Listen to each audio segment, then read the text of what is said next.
సర్వం విష్ణుమయం జగత్, సర్వం కలువిదం బ్రహ్మ. దైవత్వం అనేటువంటిది ప్రత్యేకంగా ఏదో ఒక స్థానంలో లేదు. నీ వెంటనే జంటనే ఇంటనే కంటనే ఉంటుండి కంటి నెప్పవలే కాపాడుతూ ఉంటాడు. అట్టి దివ్యమైన భవ్యమైనటువంటి యొక్క శక్తిని మనం ఈనాడు ఎందుకు వదులుకున్నాం?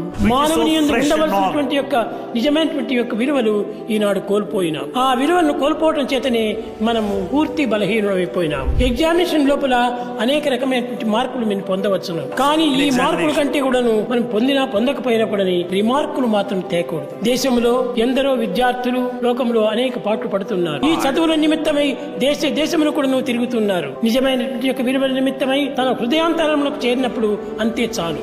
అక్కడనే నిజమైన భాగ్యం మనకు లభిస్తుంది. నిజమైన భోగ భాగ్యములు మన హృదయం నుండే ఉన్నవి, కానీ బయట ప్రదేశములందు కానరావు. కనుక ప్రతి విద్యార్థి కూడాను మనసును అంతర్గతంగా మార్చుకోవాలి. మనసును అంతర్ముఖంగా మార్చుకున్నప్పుడే దీనికి తగినటువంటి శక్తి సామర్థ్యములు ఎన్నింటినైనా సాధించగలరు. ప్రేమ స్వరూపులారా, విద్య అనగా కేవలము దయామయునిగా తీర్చిదిద్దేటువంటిది విద్య. మనము ప్రార్థన ప్రార్థన ప్రార్థన అంటున్నాం. ప్రార్థన అనగా ఏమిటి? యాచించటం కాదు, ఆత్మానందమునకు చిహ్నము, దివ్యత్వాన్ని మేలుకొల్పటము, అనంతత్వాన్ని ప్రసరించటము చేయటం, ఆనందంలో మునగటము. అంతేగాని కేవలం ప్రార్థన ప్రార్థన అని చెప్పని హృదయం లేని ప్రార్థన ప్రయోజనం లేదు. మాటలు లేని హృదయాన్నైనా భగవంతుడు అంగీకరిస్తాడు. హృదయం లేని మాటలను ప్రార్థనలు అంగీకరించడు. అందుకని హృదయేశ అన్నాడు. ఆ హృదయేశుని యొక్క ఈ తత్వాన్ని మనం విశ్వసించినప్పుడే ఈ యొక్క దివ్యత్వం అనేది మనము కొంతవరకు వ్యాపింప చేయగలుగుతాం. ఎవరిని దూషించినా భగవంతుని దూషించినట్టే, ఎవరిని ప్రేమించినా భగవంతుని ప్రేమించినట్టే. కనుకనే ప్రేమతత్వాన్ని మనం పెంచుకోవాలి. ఈ అసూయ అనేటువంటి యొక్క దానవత్వమైన గుణాన్ని మనం ఏమాత్రము ప్రవేశింప చేసుకోరాదు. అసూయ చేరినటువంటి యొక్క మానవుని యొక్క హృదయము వికాసాన్ని విజ్ఞానాన్ని నశింపచేస్తుంది. కానీ రెండవది మరొకటి ఉంటుండాలి. ఈ రోగమునకు ఏ ఔషధం కూడాను పనిచేయలేదు, ఏ వైద్యుడు కూడాను దీన్ని నయం చేయలేడు. ఏ యొక్క వైద్యానికి కూడాను లొంగనటువంటిది ఒకటి ఉంటుండాలి. అది ఏ అహంకారము. అసూయ అహంకారము మానవుని యందు ఉండినంత వరకు కూడాను ఆత్మ జ్ఞానం అనేటువంటిది కానీ విజ్ఞాన ప్రజ్ఞాన సుజ్ఞానం అనేటువంటిది కానీ వికసించడానికి అవకాశమే లేవు.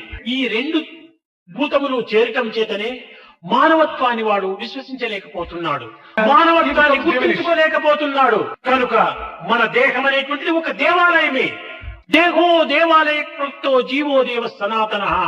ఈ దేహం అనేటువంటి దేవాలయంలో హృదయం అనేటువంటి ఒక స్థానం లోపల ఈ యొక్క దివ్యత్వం అనేటువంటి ఈశత్వం అనేటువంటిది ఉంటుండాలి. ఈ త్రిగుణ స్వరూపులైనటువంటి బ్రహ్మ విష్ణు మహేశ్వరులు ఇందులో నివాసంగా ఉంటున్నారు.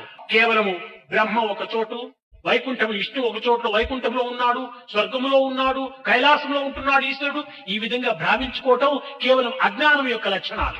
వారు కూడా ఒక్కొక్క కాలం నీళ్ళంతా కట్టుకొని ఒక దగ్గర ఉంటున్నారంటే వారికి మానవులకి ఇంకా భేదమే ఉంటుండాలి. నాది కైలాసము, నీది స్వర్గము, నీది వైకుంఠం అని వారిలో కూడా ఈ భేదం ఉంటుంటే ఇంక మానవుల కంటే హెచ్చైనటువంటి వారు ఎట్టవుతారు? వారు మనోపాధి స్వరూపులైపోయి ప్రతి మానవుని ఎందుకు కూడాను ముమ్మూర్తులుగా రూపొందుతూ వస్తున్నారు. కనుక ఈ దేహం అనేటువంటి దేవాలయము ఒక్క చోటు కట్టినటువంటిది కాదు, మూవింగ్ టెంపుల్.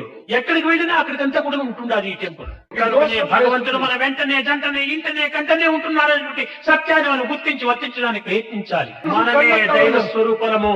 అంతవరకు మనం పోయినప్పుడే ఈ యొక్క యథార్థమైన పూర్ణత్వాన్ని మనం పొందగలము.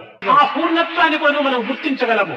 అంతవరకు పోలేకుండా కేవలం ఉండినటువంటి స్థానంలోనే ఉంటుండి ఎప్పుడు చూసినా doubting Thomas doubting Thomas doubting Thomas, అన్నింటి ఎందుకు డౌట్స్ డౌట్స్ డౌట్స్. ఈ డౌట్స్ ఉండినంత వరకు కూడా వారికి ఏమాత్రము శాంతి సుఖము లభించవు. దైవము మనమే, మనమే దైవము అనేటువంటి ఒక సత్యాన్ని మనం విశ్వసించి ప్రతి కర్మలు ఎందుకును మనం ఏకత్వాన్ని భావించాలి. దివ్యాత్మ స్వరూపులారా, ముఖ్యము మనం అనేక విధమైనటువంటి యొక్క సాధనలు చేస్తున్నాము. ఇంకా పైన ఈ సాధనతో కాదు, మనం ఆచరణలో పెట్టాలి. ఏది చెప్పుతున్నామో, ఏది తలస్తున్నామో, ఏది మనం చేస్తున్నామో ఈ మూడింటి యొక్క ఏకత్వాన్ని మనం నిరూపించాలి. అది proper study of mankind is man. అదే అప్పుడు నీవు మానవుడిగా రూపొందుతావు. ఈ మూడింటి యొక్క ఏకత్వమే కాకపోతే మనస్ అన్యత్, వచస్ అన్యత్, కర్మ అన్యత్, దురాత్మనం, నీవు దురాత్ముడిగా మారిపోతావు. అందుకోసమే హార్ట్, హెడ్, హ్యాండ్, ఇది 3HV. ఈ మూడింటి ఎందుకు మనము సరైనటువంటి ఆచరణలో నిరూపించాలి, ఆదర్శంగా మనం నిరూపించాలి. కనుకనే ఈనాడు ఆధ్యాత్మికం అంతా కూడా కేవలం ఆడంబరంగా రూపొందుతూ ఉంటుండాలి. కావాల్సిన ఉపన్యాసాలు చెప్తున్నాము, కావాల్సిన సేవలు చేస్తున్నాము, భజనలు జరుపుతున్నాము, ఇంకా ఇంకా అనేక విధమైన సాధనలు చేస్తున్నాము. ఇవన్నీ చేసే ప్రయోజనం ఏంటి? మూడింటి యొక్క ఏకత్వం కాక ఈ సప్తమతో తమో గుణముల యొక్క ఏకత్వాన్ని మనం అనుభవించాలి. అప్పుడే మనకు ఆనందము, అప్పుడే ఆత్మ సందర్శనం. ఆత్మకు ప్రత్యేకంగా ఒక చోటుకు మనం పోనక్కర్లేదు. ఈ ఆత్మ ఒక చోటు నుండి ఒక చోటు కదిలేటువంటిది కాదు. దైవం ఎక్కడి నుంచినో ఎక్కడికో వచ్చి దర్శనమిస్తాడని భావించరాదు. సర్వత్రామైనటువంటి వాడికి ప్రయాణం చేయవలసిన అవసరమే ఉంటుందా? రాకపోకలు లేనటువంటి యొక్క శక్తి దైవత్వం కనుకనే మనం ఆచరించినప్పుడు ఈ ఆనందానికి మనం అర్హులం అవుతాం. ఈ ఐకమత్యం కావాలి. ఏకత్వంలో మన ఆనందం ఇవిడి ఉంటుండాలి. ఐకమత్యమే సుఖము, అందరి క్షేమంబు, ఎంత కార్యమైన నెగ్గవచ్చు. చిన్న చీమలు చేరి సర్పంబునను బట్టి చంపుచుండుట లేదా జగతి యందు. ఐకమత్యమే సుఖము, అందరి క్షేమంబు, ఎంత కార్యమైన నెగ్గవచ్చు. చిన్న చీమలు చేరి సర్పంబును బట్టి చంపుచుండుట లేదా జగతి యందు. ఐకమత్యం, అందరూ ఒక్కటిగా చేరిందటంటే ఎంత సుఖం. నా వెనుక ఇంకా 10 మంది ఉన్నారు అనేటువంటి ధైర్యము, ఆనందము, ఉత్సాహము, ప్రోత్సాహాన్ని కూడా నువ్వు చేకూరుస్తుంది. అందరూ ఐకమత్యంగా పనిచేసి ఎంతటి కార్యాన్నైనా మనం సాధించవచ్చు. చిన్న చిన్న చీమలన్నీ చేరి పెద్ద సర్పాన్ని కూడా చంపేస్తుండేది మనం చేస్తున్నాం. కనుక మానవత్వం అనేటువంటి ఐకమత్యంగా ఉంటుంటే మనం సాధించలేనటువంటిది ఏమిటి ఈ జగత్తులో? ఐకమత్యం ఎప్పుడు మనకు లభిస్తుంది? మన హృదయాలు పవిత్రము గావించుకున్నప్పుడే ఈ ఐకమత్యం అనేటువంటిది మనకు లభిస్తుంది. ఈ హృదయాలు పవిత్రమైనప్పుడే దివ్యత్వమైన దాన్ని మనం అందులో ప్రతిబింబ చేసుకుంటాం. కనుక యూనిటీ నుండి ప్యూరిటీ నుండి డివినిటీ, ఈ మూడింటి ఎందుకు మనం అభివృద్ధి కావాలి. కానీ ఈనాడు యూనిటీ లేదు, ప్యూరిటీ లేదు, డివినిటీ లేదు, ఓన్లీ కమ్యూనిటీ. దీన్ని పట్టుకొని అల్లాడుతున్నాం. వీడు నావాడు, వాడు నా. ఇదా మనం సాధించవలసినటువంటి ఈ తుచ్చమైనటువంటి యొక్క ఈ తుచ్చ భావాన్ని దూరం చేసి యూనిటీ, మనమందరూ ఒక దైవం బిడ్డలము. మన అందరి యందు ఉన్నటువంటి దైవం ఒక్కడే. ఏ జాతి, మతము, కులము, భేదము, వర్ణము అనేటువంటి దాన్ని దూరము నెట్టి అందరూ ఒక అన్నతమ్ముల వలె, ఒక ఆత్మస్వరూపుల వలె మెలిగినప్పుడే ఇదే మానవత్వము, ఆనాడే దేశము నిత్య కళ్యాణంగా రూపొందుతుంది. కనుక ఈ సంకుచితమైనటువంటి భావాలను మనం నెట్టివేయాలి. అందరినీ ప్రేమిస్తూ పోవాలి. అంటే ఏమి? ఏదో వికారమైనటువంటి ప్రేమలో పోయి మరి ప్రమాదాలు తెచ్చుకోకూడదు. అనగా ద్వేషము లేకుండా చూసుకోవాలి. అద్వేష్ట సర్వభూతానాం, ఈ విధమైనటువంటి యొక్క ప్రేమతత్వాన్ని మనం పెంచుకోవాలి. అప్పుడే మన యొక్క జీవితము, మన యొక్క దైవత్వము, దివ్యత్వము ఏకత్వంగా మారిపోయి ఆనందాన్ని అభివృద్ధి చేకూరుస్తుంది. ప్రేమ స్వరూపుల దైవం ఒక్కడే గురువు. ఆ గురువు ఎవరు? అది నీవే. ఆ గురుత్వం అనేటువంటి దైవత్వం నీలోనే ఉంటుంది. నీవెక్కడో బయట ప్రపంచంలో వెతకడానికి ప్రయత్నిస్తున్నావు. కనుక బ్రహ్మ, విష్ణు, మహేశ్వర స్వరూపులు నీ యొక్క గుణములే. కనుక నిన్ను హతం చేసేది కానీ, పోషించేది కానీ, రక్షించేది మన గుణములే. మన ప్రవర్తనను సక్రమైనటువంటి మార్గంలో పెట్టుకున్నప్పుడు అదే మనకు రక్షిస్తుంది. అదే విష్ణుత్వంగా మారిపోతుంది. పాపమనగ వేరు పరదేశము లేదు, తాను చేయు పనుల తగిలియుండు. దేవుడనగ వేరు దేశమందును లేడు, తాను చేయు పనుల తగిలియుండు. పాపము దేవుడు అనేటువంటిది కాదు, ప్రత్యేకంగా ఎక్కడో లేదు.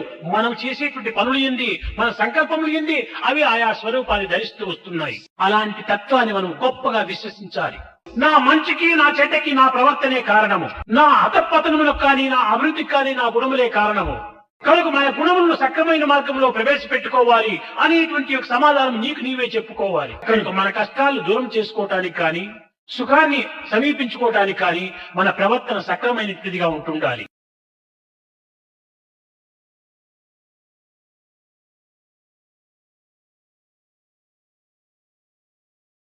ఒక్క తండ్రికి 2 కుమారులు ఉంటుంటే, if a father has 2 sons, ఇద్దరు 2 పార్టీలు, both of them belong to different ఒక్క parties. పార్టీలో ఉండరు, They don't belong to same ఒక్క party. మాటలో ఉండరు, They are not in the same ఒక్క party. బాటలో నడచరు. They don't tread in the same direction. విరుద్ధమైనటువంటి మార్గంలో ప్రబలిస్తారు. They move about in opposite directions. ఇవన్నిటి కూడాను మనమే మూల కారణము. We are responsible for all మన this. భావములే దీనికి ప్రతిబింబిస్తూ వచ్చాయి. Our own feelings will come back to you as reflection. కనుకనే దీన్ని మనం దోషాన్ని గుర్తించుకొని We have to recognize our own mistakes. కొంతమంది సైలెంట్ గా ఉంటారు. Some are silent. అది కూడా చాలా తప్పే. It's also a big mistake. ఒక విధంగా మంచి మాటలు At least ఆ మాటల చేత పత్తిని ఫ్రెండ్షిప్ చేసుకో. talk softly and sweetly, develop friendship. You may worship A picture as a God but not God as a picture. You may worship a picture as God, not God as a picture. అట్లాంటి పరిస్థితిలో అందరితోనూ మనం ప్రేమతో మనం మాట్లాడాలి. Talk lovingly with everybody. అప్పుడే నీకు ప్రతిబింబం లభిస్తుంది. Then you will have true reflection.